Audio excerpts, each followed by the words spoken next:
Distinguished ladies and gentlemen, I welcome you here. This is a 3-day national conference which is intended to provide a platform for multi-stakeholders dialogue on how to improve civil society operational environment, especially from the regulatory point of view. This event is the first of its kind. Many thanks to the EU once again for their financial support, and to the British Council, the implementer of the Agent for Citizens-Driven Transformation, and to OSIWA, Ford Foundation, MacArthur Foundation, and USAID Scale Program that have joined hands together with the ACT programs over the years to facilitate this process with the Steering Committee on Civil Society Regulatory Environment, who are actually the organizer of this program. This conference is critical, and the discussions lined up over the next 3 days are very relevant to the context in which the CSOs operate. The issue has been discussed within civil society in the past 3 decades.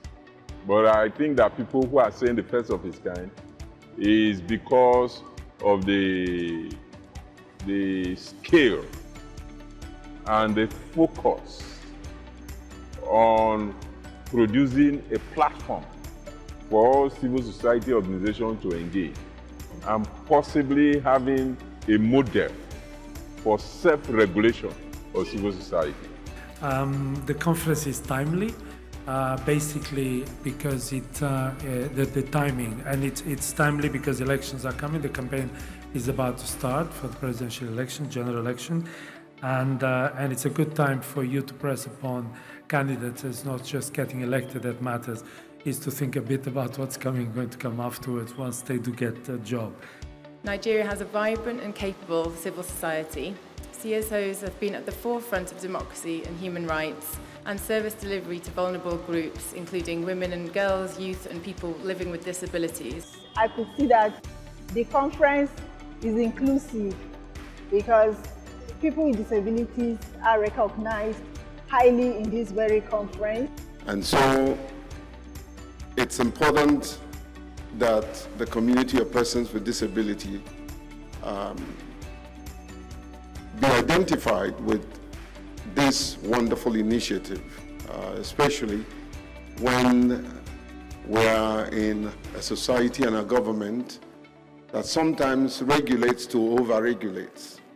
And it is the downtrodden that actually suffer the over-regulation.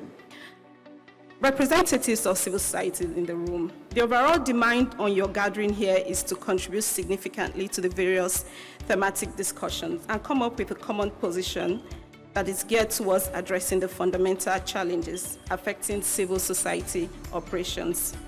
This should be done in the best interest of the greater community of all stakeholders, including business membership organizations, socially excluded groups, faith-based groups, and the government. As a sector, we exist to do good. This is what our supporters, our donors, and the public expect of us. Part of doing this good is also not doing bad as abuse public trust. It is the role of regulation to prevent us from doing this bad.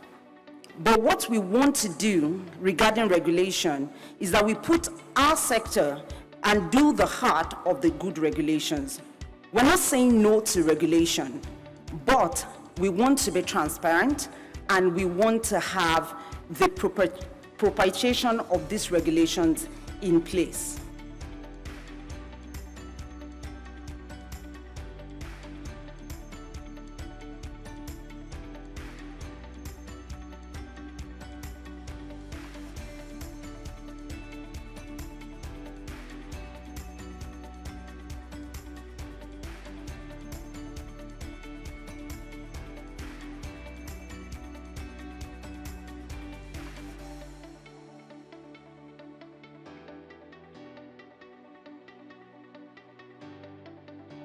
We recognize that civil society organizations are increasingly becoming more important because of the role they play at the global level on issues of environment, sustainability, and human rights, which are currently in the front burner of the global dialogue.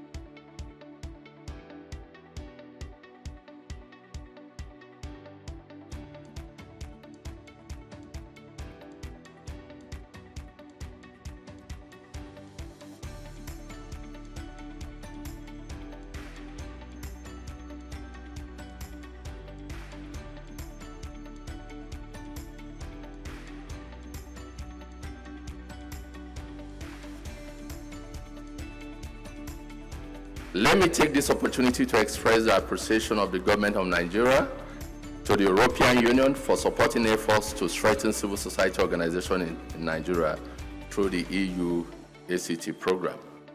I've been told that this program aims to create a set of regulations to govern the activities of non-profit organizations in Nigeria and ensure they have a firmer footings to drive more effective, accountable, and transparent governance at all levels.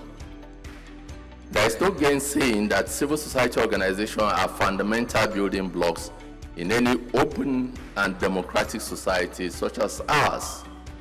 They are valuable partners with the government and watchdogs over the government's activities. Civil society organizations help galvanize public opinion on government activities.